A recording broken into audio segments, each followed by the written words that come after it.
Bonjour les amis. Alors, j'ai une bonne nouvelle pour vous autres. Maccabée 2 n'est pas la suite de Maccabée 1. On l'a appelé de même parce que dans le temps, il a fallu le situer par rapport au temps dans lequel a été vécue l'expérience. Mais c'est tout simplement un livre où on va mettre l'accent davantage sur la notion de, je vais l'appeler de même, là, de souffrance, mais de martyr, de résurrection, de la relation que Dieu a avec son peuple. L'importance de notre temple intérieur, pas juste le temple extérieur bâti avec de la pierre, puis du bois, puis ce que vous voulez, et de l'action de Dieu. Ça, c'est intéressant de le voir comme ça. Alors, on vit dans la période où nous sommes encore dans l'administration séleucide, où on parle des fonctionnaires, on parle de leur rôle, puis on parle aussi un peu de cette confrontation qui existait entre les valeurs du peuple juif et les valeurs des dominations qui contrôlaient, si vous voulez, le peuple. Ça nous enseigne d'une façon ou d'une autre la résurrection. On va présenter, entre autres, ce qu'on appelle le culte des sept frères, où pour pouvoir essayer de dire, écoutez, tu vas renoncer à ton Dieu ou on va te faire souffrir. Puis bon, alors finalement, qu'est-ce qu'on fait? On prend des sept frères, semblerait-il, et on les place dans une fournaise, on fait le chauffer pour pouvoir leur demander de renoncer à leur Dieu.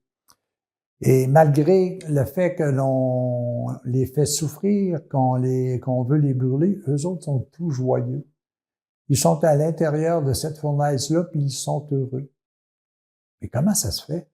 Est-ce que ça se peut que nous autres, malgré des souffrances que l'on a, est-ce qu'on peut être heureux? Hey, je vais vous conter un fait qui me vient présentement, mais qui correspond beaucoup à ça. On dit que les sept frères ont vécu un peu le martyre. Hey, tout récemment, moi, j'ai rencontré un de mes amis qui a vécu deux très grosses opérations. Je l'ai rencontré, son esprit était clair, il était bien, il était heureux, malgré la souffrance qu'il avait à l'intérieur de lui. Comment cela se peut-il? Moi, je peux vous dire, la solution que lui m'a dit à ce moment-là, il a tout simplement dit que ta volonté soit faite, Seigneur. Que l'amour prévale sur toute souffrance. Quand vous regardez ça, c'est un exemple extraordinaire. Malgré une souffrance physique, la personne est en paix. La personne est dans un bonheur. Est-ce qu'il nous arrive, nous autres aussi, d'avoir des souffrances? Oui, on nous arrive régulièrement. Mais est-ce qu'on a les bons moyens de pouvoir le guérir? Autant les 7 personnes qui étaient dans la fournaise pouvaient être heureux parce qu'ils avaient mis Dieu dans leur vie, autant cette personne-là que j'ai rencontrée tout récemment, qui a mis Dieu dans sa vie, malgré les grosses opérations qu'il a subies, était bien, était en paix. C'est sûr qu'il doit physiquement se reposer, mais son esprit était clair. Il était rempli d'amour. Ses yeux nous présentaient la paix et la joie. Alors, les amis, voyez, aujourd'hui, là, on a beau parler du livre de Maccabée, on a beau parler qu'il y avait ses frères qui étaient dans la fournaise, et puis que malgré tout ça, parce qu'ils étaient, liés avec Dieu, ont vécu ça paisiblement. Même, ils ont tellement vécu ça paisiblement qu'ils ont permis à celui qui l'avait mis qui les avait mis dans cette situation-là, de se convertir et de dire, leur Dieu, c'est vraiment le véritable Dieu.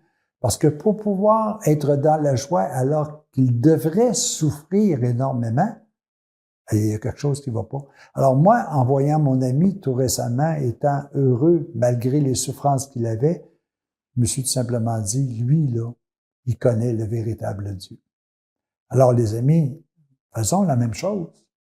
Mettons notre foi, notre espérance, malgré les souffrances que nous avons à vivre, mettons-les dans le vrai Dieu, dans celui de l'amour, de la paix et de la joie. C'est intéressant de le voir, hein? Il est toujours là, Dieu, mais est-ce qu'on travaille avec lui? Nous autres, si on dit, bon, il m'arrive de la souffrance, ah, je peux plus travailler, je peux plus faire ci, ah, j'ai mal ici, j'ai mal là, ça finit plus, puis voilà, etc., on est en problème. Mais si nous avons un petit problème, mais que nous mettons notre amour dans le travail que nous faisons, ben même la souffrance va nous quitter. Alors, les amis, c'est important que nous puissions dire, un peu comme Maccabée 2, comme les 7 frères, comme mon ami, ce qui est important, c'est de toujours être en lien avec la paix, la joie, le bonheur, avec l'amour, avec la vérité.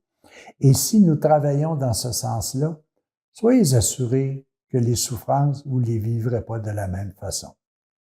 Les amis, cherchez des expériences dans votre vie de ces personnes qui, en donnant leur vie à Dieu, n'ont pas, si vous voulez, subi la souffrance. Ils ont vécu une souffrance qui leur a enseigné ce qu'ils devaient leur enseigner. Les amis, à la prochaine.